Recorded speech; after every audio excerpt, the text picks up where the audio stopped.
Guys, welcome back to our channel. അപ്പം ഞാൻ കുറച്ച് ദിവസമായി വീഡിയോ ഇട്ടിട്ട് കുറച്ച് ഹെൽത്ത് പ്രോബ്ലംസും അതുകൊണ്ട് തന്നെ ഞാൻ ഉണ്ടാക്കുന്ന പ്രോബ്ലംസും ആയിട്ട് ഞാൻ നടക്കണമായിരുന്നു.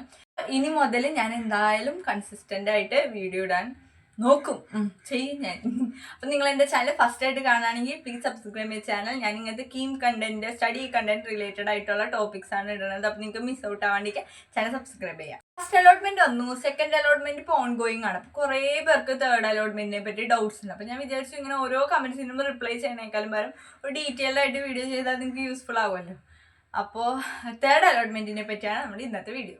കഴിഞ്ഞ വർഷത്തെ കീമിൻ്റെ ഇത് വെച്ചിട്ട് തേർഡ് അലോട്ട്മെന്റിലുള്ള ആൾക്കാർക്ക് കൊടുക്കാൻ പറ്റിയത്. ഇപ്പം നമ്മൾ ഫസ്റ്റിന് പാർട്ടിസിപ്പേറ്റ് ചെയ്തില്ല, സെക്കൻഡിന് ചേർന്നില്ല, അങ്ങനെയാണെങ്കിൽ തേർഡിൽ നമ്മൾ കീം ക്വാളിഫൈ ആയിട്ട് റാങ്ക് ലിസ്റ്റിൽ ഉണ്ടെങ്കിൽ തേർഡിന് നമുക്ക് ഡയറക്റ്റ് ആയിട്ട് കൊടുക്കാൻ പറ്റും. 2000 രൂപ ഫീസ് അടച്ച് നമുക്ക് അങ്ങനെ തേർഡ് അലോട്ട്മെന്റ് ട്രൈ ചെയ്യാൻ പറ്റും. കഴിഞ്ഞ വർഷം 2025 അങ്ങനെ പറ്റിയായിരുന്നു. ഈ വർഷം ഉണ്ടോ ഇല്ലേന്ന് എൻട്രൻസ് കമ്മീഷണറാണ് തീരുമാനിക്കുന്നത്. അത് കാര്യത്തിൽ ഉറപ്പില്ല. ഇതുവരെയായിട്ടും ഒരു അപ്ഡേഷനും അതിനെപ്പറ്റി വന്നിട്ടില്ല. ചിലപ്പോൾ അങ്ങനെ ഒരു ഓപ്ഷൻ ഉണ്ടാകും, ചിലപ്പോൾ ഉണ്ടാവില്ല. ചിലപ്പോൾ ഫസ്റ്റ് സെക്കൻഡ് തേർഡ് അങ്ങനെ ആ ഓർഡറിലായിരിക്കും പോണത്. അതിനെപ്പറ്റി നമുക്ക് അറിയൂല. ഞാൻ എന്തായാലും അതിന്റെ അപ്ഡേഷൻ വരുമ്പോൾ വീഡിയോ ചെയ്യാം. അലോട്ട്മെന്റ് നോക്കിയിരിക്കുന്ന ആൾക്കാരെന്ന് വെച്ചാൽ ഫസ്റ്റ് ഒന്നും കിട്ടാത്ത ആൾക്കാർ, ഫസ്റ്റിലും സെക്കൻഡിലും കിട്ടാത്ത ആൾക്കാരാണ് തേർഡ് നോക്കിയിരിക്കണം. രണ്ടാമതുള്ള ആൾക്കാരെന്ന് പറഞ്ഞാൽ അവർക്ക് സെക്കൻഡിൽ കിട്ടി, പക്ഷെ ആ കോളേജ് അവർക്ക് താല്പര്യമില്ല. അങ്ങനെയാണെങ്കിൽ തേർഡും കൂടെ ട്രൈ ചെയ്യാന്നുള്ള ആൾക്കാരാണ്. പിന്നെ മൂന്നാമതായിട്ടിരിക്കുന്ന ആൾക്കാരെന്ന് പറഞ്ഞാൽ അവർ ഫസ്റ്റും സെക്കൻഡും കൊടുത്തില്ല, തേർഡിന് കൊടുക്കാനിരിക്കണതാണ്. അതിപ്പോൾ കഴിഞ്ഞ വർഷം ഓക്കെ ആയിരുന്നു, ഈ വർഷം എങ്ങനെയാണെന്ന് അറിയൂല. അതിന്റെ നോട്ടിഫിക്കേഷൻ ഇതിനായിട്ട് വന്നിട്ടില്ല. അങ്ങനെ 3 കാറ്റഗറിയിലുള്ള ആൾക്കാരാണ് ഇതിനായിട്ട് വെയിറ്റ് ചെയ്തിരിക്കുന്നത്. ഇങ്ങനത്തെ ഒരു ഓപ്ഷൻ എൻട്രൻസ് കമ്മീഷണർ വെച്ചിട്ടുണ്ടെങ്കിൽ ഇപ്പൊ തേർഡ് അലോട്ട്മെന്റിലേക്ക് ഡയറക്റ്റ് ആയിട്ട് ക്വാളിഫൈ ആയ ഒരു കുട്ടിക്ക് പോകണമെങ്കിൽ നേരെ 2000 രൂപ ഫീസ് അടച്ചിട്ട് പോകാം. അതുമില്ലാണ്ട് ഫസ്റ്റ് സെക്കൻഡ് ചേർന്ന് അങ്ങനെ മൂന്നാമത് പോകണമെങ്കിൽ നമുക്ക് ഫീസ് അടയ്ക്കേണ്ട കാര്യമില്ല. നമ്മൾ ഫസ്റ്റ് അലോട്ട്മെന്റിലും സെക്കൻഡ് അലോട്ട്മെന്റിലും ചെയ്ത പോലെ തന്നെ തേർഡിൽ നമ്മളിങ്ങനെ ഓപ്ഷൻസ് കൊടുക്കുക, നമ്മുടെ ചേഞ്ച് ചെയ്യുക, ഡിലീറ്റ് ചെയ്യുക. നമ്മൾ സെക്കൻഡിൽ ഇപ്പൊ ചെയ്തില്ലേ എഡിറ്റും കാര്യങ്ങളൊക്കെ, അതുകൊണ്ട് തന്നെ തേർഡിലും ചെയ്യാനുള്ള ഒരു ഓപ്ഷൻ ഉണ്ടാവും. തേർഡും കൂടെ കഴിഞ്ഞാൽ പിന്നെ ഉള്ളതാണ് സ്പോട്ട് അഡ്മിഷൻ. ഇത് തേർഡ് വരെയുള്ളത് നമ്മൾ ഓൺലൈനിൽ കൊടുത്ത് ഇങ്ങനെ അലോട്ട്മെന്റ് വെയിറ്റ് ചെയ്തിരുന്നു. അങ്ങനെയാണ്. സ്പോട്ട് അഡ്മിഷൻ നമ്മൾ ഡയറക്റ്റ് ആയിട്ട് പോയി എടുക്കേണ്ടതാണ്.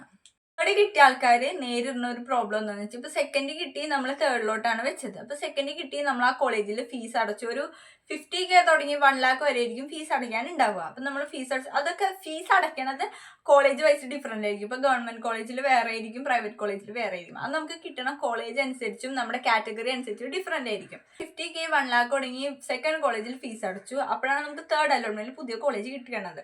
നമ്മൾ സെക്കൻഡ് കിട്ടിയ കോളേജിൽ നിന്ന് നമ്മുടെ ഒറിജിനൽ ഡോക്യുമെന്റ്സും കാര്യങ്ങളും അതുപോലെ തന്നെ കോളേജ് ട്രാൻസ്ഫർ സ്ലിപ്പ് തരും. ആ സ്ലിപ്പൊക്കെ കൊണ്ട് നമ്മൾ തേർഡ് അഡ്മിഷൻ എടുക്കുമ്പോൾ ഈ തേർഡ് അഡ്മിഷൻ കോളേജിൽ നമ്മൾ ഫീസ് അടയ്ക്കേണ്ടി വരും. അപ്പോൾ നമ്മൾ സെക്കൻഡ് അടച്ച കോളേജിൽ അവർ അപ്പം തന്നെ ഫീസ് തരണമെന്നില്ല. ചില കോളേജസ് വേഗം തരും, അങ്ങനെയാണ് നമുക്ക് ആ എമൗണ്ട് കൊണ്ട് തേർഡിൽ അടിക്കാം. ചില കോളേജസ് ലേറ്റ് ആയിട്ടേ തരുള്ളൂ.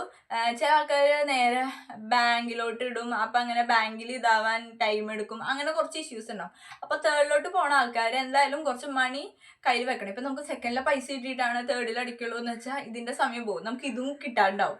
അപ്പോൾ തേർഡിൽ നിങ്ങൾക്ക് പാർട്ടിസിപ്പേറ്റ് ചെയ്യണമെന്ന് ആഗ്രഹം ഉണ്ടെങ്കിൽ കുറച്ചും കൂടെ മണി നമ്മുടെ കയ്യിൽ വെക്കണം, എന്നാലാണ് അതൊരു അഡ്ജസ്റ്റബിൾ ആവുള്ളൂ. അല്ലെങ്കിൽ അവസാനം നമുക്ക് തന്നെ ബുദ്ധിമുട്ടും. സെക്കൻഡും പോയി, തേർഡും കിട്ടിയില്ല, ഇനിയിപ്പോൾ സ്പോട്ടിലേ നോക്കാൻ പറ്റുള്ളൂ. അങ്ങനെ ഒരു ഇത് ഇല്ലാണ്ടിരിക്കാൻ വേണ്ടി ശ്രദ്ധിക്കണം. ഓൾമോസ്റ്റ് എൻ്റെ ഫ്രണ്ട്സ്, ഞാൻ റിപ്പീറ്ററാണ്. അപ്പം എനിക്ക് കുറേ ഫ്രണ്ട്സ് ഉണ്ട്. അപ്പം അങ്ങനെ അവരൊക്കെ പറഞ്ഞ ഒരുവിധം പ്രശ്നം ഞാൻ ഇങ്ങനെ സംസാരിക്കുമ്പോൾ അവരൊക്കെ പറഞ്ഞ ഒരുവിധം പ്രശ്നം ഇങ്ങനെയാണ്. അപ്പം ഇവിടെയും ഫീസ് അടയ്ക്കണം, അങ്ങനെ ഒരു ഇതുണ്ട്. പക്ഷേ ഈ സെക്കൻഡ് അടച്ച ഫീസ് നമുക്ക് തിരിച്ച് കിട്ടും. പക്ഷെ അത് എപ്പോഴാണ് കിട്ടണത്, എങ്ങനെയാണ് കിട്ടണേന്നൊന്നും പറയാൻ പറ്റില്ല. അത് കോളേജ് വൈസൊക്കെ ഡിഫറെൻ്റ് ആയിരിക്കും. അങ്ങനെ അപ്പം അതെല്ലാവരും ശ്രദ്ധിക്കുക. ഇനി നിങ്ങൾക്ക് തേർഡ് കിട്ടിയില്ലെങ്കിലും കൂടെ നമുക്ക് സ്പോട്ടിൽ ട്രൈ ചെയ്യാം. അതാണ് ലാസ്റ്റത്തെ ഇത്. സ്പോട്ടിൽ എങ്ങനെയാണ് കാര്യങ്ങളെന്നൊക്കെ പറഞ്ഞ് ഞാൻ എന്തായാലും ഒരു വീഡിയോ ചെയ്യണം. വേറൊരു ആൾക്കാരാണ് സെക്കൻഡ് കിട്ടിയത് ഇഷ്ടപ്പെട്ടില്ല, തേർഡ് കിട്ടിയത് ഇഷ്ടപ്പെട്ടില്ല. അങ്ങനെയാണെങ്കിൽ നിങ്ങൾ എന്താ ചെയ്യണമെന്ന്, ഒന്നില്ലെങ്കിൽ തേർഡ് തന്നെ ലാസ്റ്റ് ചൂസ് ചെയ്യും. ഇപ്പം നിങ്ങൾക്ക് സെക്കൻഡ് കിട്ടി